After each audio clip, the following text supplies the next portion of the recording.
নমস্কাৰ, আদাব। মই ৰঞ্জন চৌধুৰী। আদাব সাধাৰণতে মই নকওঁ, আজি কেলৈ কৈছোঁ গম পাইছে আৰু। তো গতিকে না হিন্দু না মুছলমান, কাকো কোনো খোচামতি নহয়। মানে সকলো ধৰ্মক মই সমান বিচাৰ, সমান মৰ্যাদা দিওঁ, সেইটো কাৰণে বেলেগ একো নাই। গুৰুত্বপূৰ্ণ বিষয়বিলাক লৈ কথা পাতিব বিচাৰোঁ। মানে পলিটিকেল চিটুৱেশ্যনটো ইমান তললৈ গৈ আছে নহয়, মই ছাৰৰ ওপৰত কথা পাতিব পাৰোঁ বিচাৰি আছোঁ, কিন্তু কোনো সুযোগে পোৱা নাই। তিনিচুকীয়া এনেকুৱা এটা চহৰ, এইটো মানে ক'ব পাৰে যে এটা কসমপলিটান এনভাইৰনমেণ্ট। ইয়াত আপোনাৰ যেতিয়া বাবৰি মছজিদ ভঙা হৈছিলে বা মুম্বাইত যোনটো ব্লাষ্ট হৈছিলে, দাউদ ইব্ৰাহিমৰ 1992 তাত যি ঘটনা হৈছে, বা গোধৰা ইনচিডেণ্ট যেতিয়া হ'ল 2002, তাৰ কোনো ধৰণৰ প্ৰভাৱ কিন্তু তিনিচুকীয়াত পৰা নাই। সকলো ধৰ্মৰ ভাষা ভাষী জনগোষ্ঠীৰ মানুহ কিন্তু মিলাপ্ৰীতিৰে আছে। এই যোৱা সময়ছোৱাৰ পৰা আমি দেখি আছোঁ, স্পেচিয়েলি জুন মাহৰ পৰা, এই বছৰ জুন মাহৰ পৰা মই ইতিমধ্যেই তিনিচুকীয়া TDA কমপ্লেক্সৰ যোনটো মানে সাধাৰণ এটা ঘটনাক এটা সাম্প্ৰদায়িক ৰূপ দিয়াৰ চেষ্টা হৈছিলে, তাৰ ওপৰত এটা নহয় মই 2টা এপিছড কৰিছোঁ। গতিকে আপোনালোকক সেইটো কাৰণে কৰি থাকোঁ যে আপোনালোকে যদি ছাবস্ক্ৰাইব কৰা নাই, প্লিজ ছাবস্ক্ৰাইব কৰিব। আৰু আজিৰ ভিডিঅ' ছুটি হ'ব, শেষলৈ চাব। কি হয়গৈ আচলতে, যিবিলাক প্ৰকৃত মানে ভাৰতীয় মুছলমান গংগা যমুনা তেহজিবৰ যি পৰম্পৰাত বিশ্বাস কৰে, তেওঁলোক কিন্তু কোনো কাকো ভয় চয় নকৰে দেই।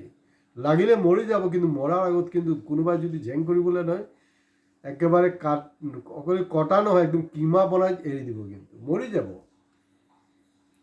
যাব। তো গতিকে মিছাকে পৰিৱেশবিলাক বেয়া কৰি লাভ নাই। TDAৰ ক্ষেত্ৰত আমি দেখিছোঁ, তিনিচুকীয়া ডেভেলপমেণ্ট অথৰিটি যিটো মাৰ্কেট, তাতো এটা সাম্প্ৰদায়িক কালাৰ দিয়াৰ চেষ্টা হৈছিলে। সেইটো আল্টিমেটলি বানচাল হ'ল, কাম নহ'লগৈ।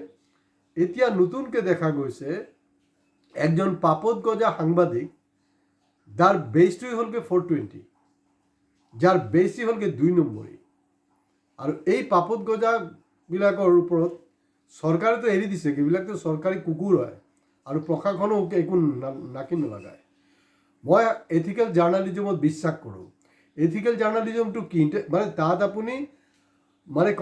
আপুনি কিবা গৈছে, ইণ্টাৰভিউ লৈ আছে, তাত ইণ্টাৰেকশ্যন হ'ব আপোনাৰ লগত। মানে আপুনি ইণ্টাৰগেশ্যন কৰিব নোৱাৰে। মানে সাংবাদিকে দেখা গৈছে যে পুলিচে যে ইণ্টাৰগেশ্যন কৰে নহয়, ইণ্টাৰগেশ্যন কৰি থাকে মূৰ্খৰ দলকেইটাই, আৰু নিজক মানে কি বুলি ভাবি থাকে। আৰু এই সাংবাদিকজন দেখা গৈছে যে বাকী যে দল সংগঠনবিলাক আছে, তাহাঁতক মানে ইয়াত কেনেকৈ জুই লগাব পাৰে এই কাৰবাৰটো কৰি আছে।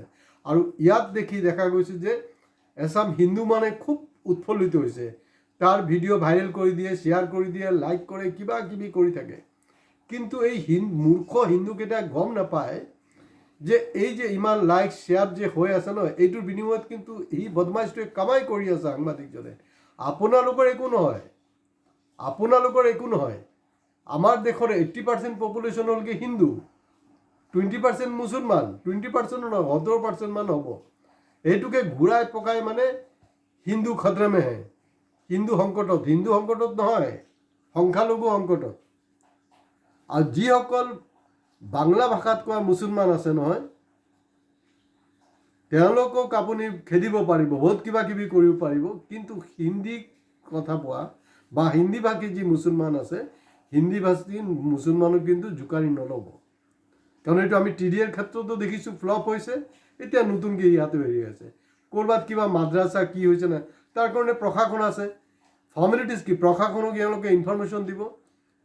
আৰু ক'ৰবাত অবৈধ নিৰ্মাণ হৈছে, অবৈধ নিৰ্মাণ কি অকল মানে আমাৰ মাদ্ৰাজাত হৈছে, এই ৰঙাগড়ৰ ৰোডতে হ'ল নেকি? GNB ৰোডত নাই হোৱা, AT ৰোডত নাই হোৱা, তিনিচুকীয়া চহৰৰ চুকে কোণে নাই হোৱা নেকি? যথেষ্ট গ্ৰছ ভায়লেশ্যন আছে, সেইবিলাক লৈতো তাহাঁতৰ মতলব নাই। আৰু তাত অদ্ভুত বিতৰ্ক যে মাদ্ৰাছাত মানে দোকান ভাড়া কেলে দিছে, কাৰণ মাদ্ৰাছাৰ কনচেপ্টটো হ'লগৈ আপোনাৰ তেওঁলোকে দোকান চোকান ৰাখে, মানে এইটো ফাণ্ড জেনেৰেট কৰাৰ কাৰণে, ফাণ্ড জেনেৰেট কৰে। আৰু সেইটোতে এটা মাদ্ৰাছাৰ মেইনটেনেঞ্চ হৈ থাকে, কাৰণ সেইটোৰ কাৰণে বেলেগে কোনো পইচা পাতি নিদিয়ে, সেইটো তেওঁলোকৰ পৰম্পৰা। এতিয়া তিনিচুকীয়া সাৰ্বজনীন কালীবাৰী চাওকচোন বাৰু, তাতোতো দেখোন দোকান লাগি আছে। গোলাপচন্দ্ৰ ৰবিচন্দ্ৰৰ নাট্য মন্দিৰ, তাতোতো দেখোন দোকান লাগি আছে। তো তাত যদি হ'ব পাৰে, ক'ৰবাত যদি মাদ্ৰাছা কমপ্লেক্স আছিলে, তাত অসুবিধাটুকু জানি শুনি এই কাৰবাৰবিলাক কৰা হৈছে। আৰু যিসকল এই আমাৰ অসমীয়া যুৱক আছে, তেওঁলোকক মই জাষ্ট এটা ক'ব বিচাৰি আছোঁ, তেওঁলোকে মুখ্যমন্ত্ৰীক ক'ব লাগে, আৰু তেওঁলোকে এই কেইদিনটো মানে 26লৈকে আৰু ওলাব নালাগে জনজাতিকৰণৰ কাৰণে, কাৰণ তেওঁলোকৰ জনজাতিকৰণ এজেণ্ডা নহয়। প্ৰথমতে তেওঁলোকক কওক সংগঠনকেইটাই, মুখ্যমন্ত্ৰীক আপুনি জনজাতিকৰণ দিয়ক, তাৰপিছত আমি মুছলমান খেদিম, মিয়াক খেদিম, বাংলাদেশীক খেদিম। আৰু আপোনালোকে সেই কামটো আগতে লৈছে। তিনিচুকীয়া সম্পৰ্কে বহুতে কৈ থাকে, নাই বোলে কংগ্ৰেছৰ সময়তো খুব বন্ধ চন্ধ হৈছিলে, আজিকালি বন্ধ চন্ধ নাই, চব শান্তিপূৰ্ণ হৈ গ'ল। তেনেকুৱা নহয় কিন্তু ষ্টৰিটো হ'ল এই যে তথাকথিত সংগঠনত যিবিলাক আছে নহয়, টেঙৰকেইটা, সেইকেইটাক চব কয়লাৰ ধান্দাত লগাই দিলে। এতিয়া কি হ'ল আপোনালোকে গম পায়, এই মেনহোল অপাৰেশ্যন, সেইবিলাক উমৰাংচুৰ ঘটনা হোৱাৰ পিছত কয়লাৰ ধান্দাটো তেনেকৈ নাই। তো সিহঁতকতো বেলেগ কিবা এটা টেণ্ডাৰ দিব, ধান্দা দিব লাগিব ন। এই ধান্দাটো হ'ল কি যে মিয়া খেদোতে যোৱা 11টা বছৰ এণ্টি মুছলমান কৰোঁতে দেখা গৈছে যে চবতকৈ যদি কোনোবা ধৰ্মাৱলম্বী মানুহ ক্ষতিগ্ৰস্ত হৈছে, ইয়া কিন্তু হিন্দু মানুহ। আৰু হিন্দুৱে কিন্তু নিজৰ ভৰিত নিজে কোৰাল মৰাৰ কামটো কৰি আছে। তো গতিকে এইবিলাক কৰিব নালাগে। তেওঁলোকৰ এই আমাৰ যিবিলাক অসমীয়া যুৱক যুৱতী আছে, তেওঁলোকৰ চাকৰি লাগে, সেইটোৰ গেৰেণ্টি নিশ্চিত কৰিবলৈ কওক মুখ্যমন্ত্ৰীক। জনজাতিকৰণটো ইমান ওলমি কেলে থৈ দিছে, সেইটো কৰিবলৈ কওক। সেইবিলাক কৰা নাই। তো গতিকে য'ত যি ইলিগেল হৈছে, ইলিগেল য'তে যি হৈ আছে ন, মানে এই যে ফুটপাথ যে অকুপাই কৰি বহি আছে কোনোবাই, য'ত যি ভায়লেশ্যন হৈ আছে, চবতে আপোনালোকে প্ৰশাসনৰ জনাওক, প্ৰশাসন আহি উচ্ছেদ কৰিব। আৰু আমিতো দেখিছোঁ যে তিনিচুকীয়া জিলা প্ৰশাসন, পৌৰসভাৰ মেনেজমেণ্ট, তেওঁলোকেতো আহি সময় উচ্ছেদ কৰিছে।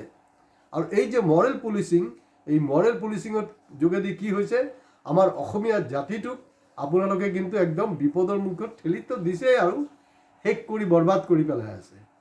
মই জাষ্ট এটা কথা আপোনালোকক জনাই থওঁ, হিটলাৰৰ লগত আমাৰ এই মোদীৰ কাৰবাৰবিলাকতে গম পায়, কাৰণ চেম পলিটিক্স, বেলেগ আৰু কোনো পলিটিক্স হিটলাৰৰ পৰি চাব। এই যে ইহুদী নিধন, ইহুদী হত্যা, এণ্টি ইহুদী, এইবিলাক কৰোঁতে কি হ'ল, তাৰ দেশৰ মানুহবিলাকে কিন্তু চবতকৈ বেছি ক্ষতিগ্ৰস্ত হ'ল। কেতিয়া গম পালে জানানে? তেতিয়ালৈকে কিন্তু চব শেষ, চব ষ্টৰি কিন্তু শেষ হৈ গ'ল।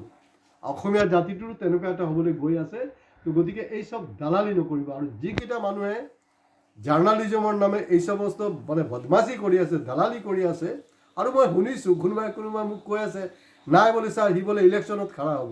ইলেকশ্যন খাৰা নহয়, কাৰণ কোনো পাৰ্টি তাক, যদি কোনো পাৰ্টিৰ কাণ্ড জ্ঞান থাকে, কোনো পাৰ্টি তাক টিকেট নিদিয়ে, নাম্বাৰ 1। নাম্বাৰ 2, এই প্ৰচাৰটো সি জানি শুনি কৰি আছে, সেইটো কাৰণে ইলেকশ্যনত কণ্টেষ্ট কৰাৰ নামত, টিকেট পোৱাৰ নামত এতিয়াৰ পৰা কালেকশ্যন কৰিবলৈ ষ্টাৰ্ট কৰি দিলে। খেলটো সেইটো হৈ আছে। তো গতিকে এইবিলাক, এই যে আপোনালোকে যে এই মানে পাপত গজা সাংবাদিকক যে আপোনালোকে ট্ৰোল কৰি থাকে নহয়, তাৰ লাখ টকা কামাই হৈ আছে, আপোনালোকৰ কামাই হোৱা নাই। আজি তিনিচুকীয়া ডেইলি বজাৰ, প্ৰকাশ বজাৰত যাওক, তাত বহনি হ'বলৈ দিগদাৰ হৈ যায় বেপাৰীকেইটাৰ, কৰ্মচাৰীক দৰমহা দিবলৈ অৱস্থা বেয়া, সেইটো খবৰ নাই। আৰু মোৰ বন্ধু ভাইটিসকল, যিসকলে আমাৰ ডেকালেৰা ওলাই আহিছে নহয়, বিপ্লৱ কৰি আছা, তোমালোক কা আন্দোলনৰ সময়ত ক'ত আছিলা? এতিয়া যে মিয়া খেদাবলৈ ওলাইছে, ক'ত আছিলা তোমালোকে? কিডাল কৰিব পাৰিলা? একোডাল কৰিব পৰা নাই, একো কৰিবও নোৱাৰিবা। তোমালোকৰ খালি ৰখি আছে যে ক'ৰবাত পেকেট এটা পাওঁ নেকি। গতিকে এইবিলাক কৰি এটা জাতিক ধ্বংস কৰাটো উচিত নহয়।